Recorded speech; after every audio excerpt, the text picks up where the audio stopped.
Hi, this is Dr. Pulsfer, and I'm going to try to get to the heart of the situation in Ukraine, which is going to be partly historically based, and there's a little bit of speculation as well. So, as a military historian and a game designer, I'm trying to get to the heart of what may happen in the future in the Ukraine war. There's lots of good information out there, but there's lots of hooey as well. And the hooey especially comes via Russian propaganda and people who repeat the Russian propaganda. Now, game designers need to be able to get to the heart of whatever they represent, and that's where I'm coming from in this situation. I'm not going to design a game about this war, but I think about how it might be designed. And unless you're making what amount to abstract games, as with many Euro-style tabletop games, board games, you have to get to the heart of the matter because you can't represent everything. You've got to decide what's important and needs to be represented in the game. Now, keep in mind that the entire war is a consequence of wishful thinking, or emoting, really. It's not thinking. And I've got 4 parts to this. Number 1, Russia thinking the Russian Federation is a superpower, just as the Soviet Union was, instead of a regional power that happens to have nuclear weapons. They're forgetting that the USSR collapsed. They're forgetting that they're much smaller than the USSR. They're forgetting that the world has moved on from where we were in 1980 or 1960. Number 2, Russia thinking Ukrainians wanted to join Russia, and the war would then end in less than a week. In reality, the majority of Ukrainians could not remember when Ukraine was part of the USSR rather than independent. But somehow the Russians couldn't figure out that they didn't want to be part of Russia. Now, that's assisted by the pervasive lying within Russian institutions. This is to satisfy the dictator, Putin, who might shoot the messenger if he gets bad news. This is a big problem in China, and it may be a big problem in Russia. And so when Putin asked the replacement for the KGB what was going to happen, they told him what he wanted to know, not what they believed. So they told him, oh yeah, the Ukrainians will give up, instead of telling him, no, they're not going to give up. And the fourth is that the Russians believe that the West is decadent and weak, and that European dependence on Russian energy would destroy their economies. But none of these delusions were true. The Ukrainians fought Russia to a standstill and then forced them back. The West hung together, and consequently the war goes on. Now, what about the war? Longer wars, such as this one has become, are economic. The war is unlikely to end this year, maybe not even next year. Keep in mind the Korean War has never officially ended. There was an armistice in 1953, but there was never a peace treaty. And of course, as a result, we have 2 armed camps in Korea, separated by a demilitarized zone. Wars are economic. It's the Russian economy, which is not that big, against the even smaller Ukrainian economy and all the Western economies, which are enormous in comparison. The Russians are terribly overmatched, and they would be terribly overmatched even if there were no sanctions to interfere with their own economy. Their only advantage is numbers of people, because the NATO populations are not in the fighting. And anyone who thinks NATO troops are fighting Russians is in cloud cuckoo land swallowing Russian propaganda. It's just nonsense. So what is Russia's situation? They cannot produce or buy enough munitions to maintain their tactics. Their tactics require lots of artillery ammunition. Lots of other things, but especially artillery ammunition. They're running out of tanks.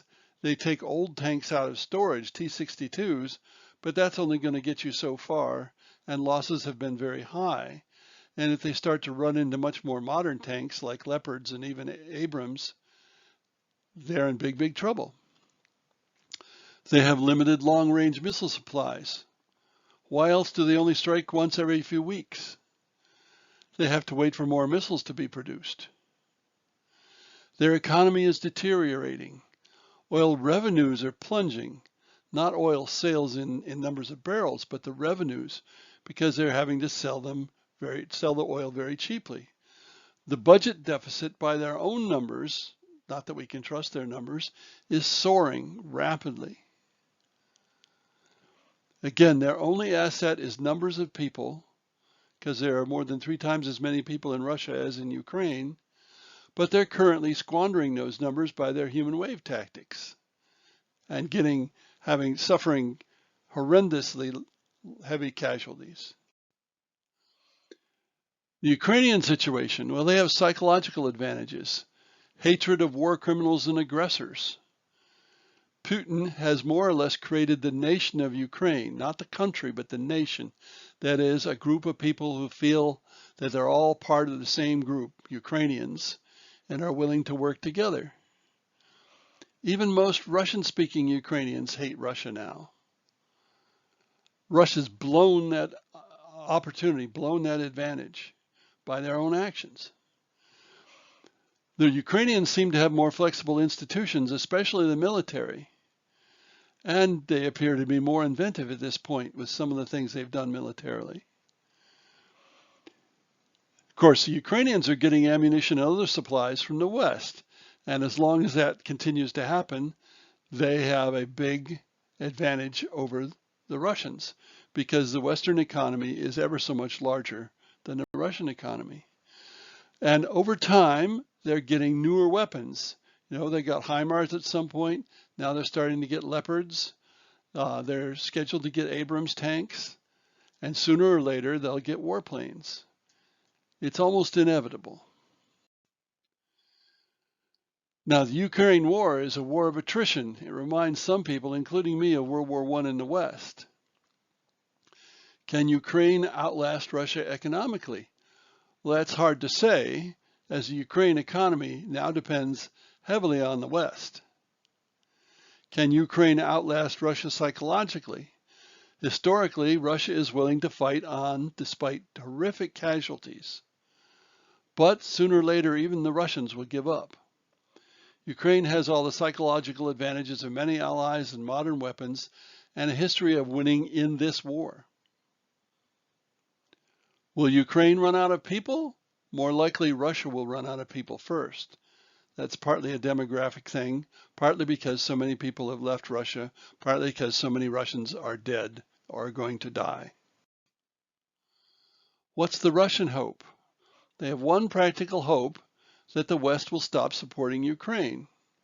And of course, all their saber rattling about nuclear threats is intended to dissuade the West. So the longer the war goes on, the Russians think the better chance they have that the West will stop supporting Ukraine. Now that's provided the Russians don't run out of men and provided their economy doesn't collapse. Remember, dead men and soldiers cannot be workers in an economy. And so many younger people have left the country entirely that even though the population of Russia is fairly large, the people in the working ages are not nearly as numerous as you might think. And of course, this is all with a longer war, provided Russian citizenry tolerates lack of progress in the war, tolerates massive losses of men, and tolerates a sinking economy. The Ukrainian hope rests on the West, that the West will gradually supply better weapons. For example, fighter jets and long-range missiles. But gradual improvement seems to be a progressive feature of the aid, as there is less and less fear of Russia using nukes. And so over time, we provided them with better and better weapons. Still not really, really modern weapons. Most of the weapons that have been provided to Ukraine are decades old, but they're not as old as the Soviet weapons that both sides are using. So All the psychology is on the Ukrainian side. They know they're winning overall. They know Russia is hemorrhaging men.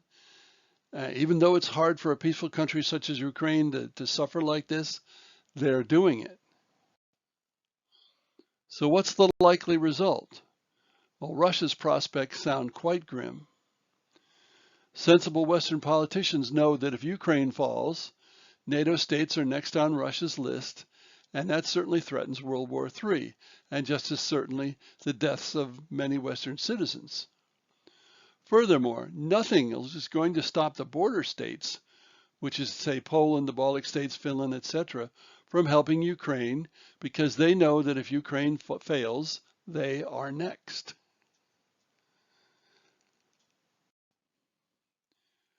Now, beyond seeing that Russia is likely to lose, probably to be forced out of Ukraine entirely, we can't predict what the end will look like. If Russia tries small nukes, they get devastated by conventional weapons, their fleet is destroyed, etc. If they use their full nuclear arsenal, we're all dead. The world is dead. What if the Russian Federation falls apart? Who knows what comes out of that chaos, especially who controls which nukes in that situation. But no matter what the outcome, Russia is ruined.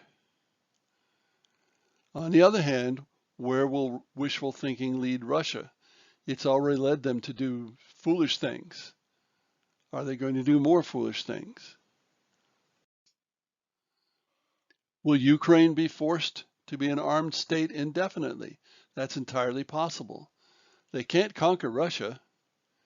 And if Russia refuses to give up, what can be done? You build up your military and hunker down. Will there be widespread trials for war crimes? Most unlikely, because we'll never control Russia. Will we end up with an armistice and heavily militarized borders as in Korea? Sadly, that's a probable outcome. Now, keep in mind, the Ukrainians are in effect fighting for defense of Europe. Giving aid to Ukraine is cheap compared with fighting Russia directly. Thanks for listening.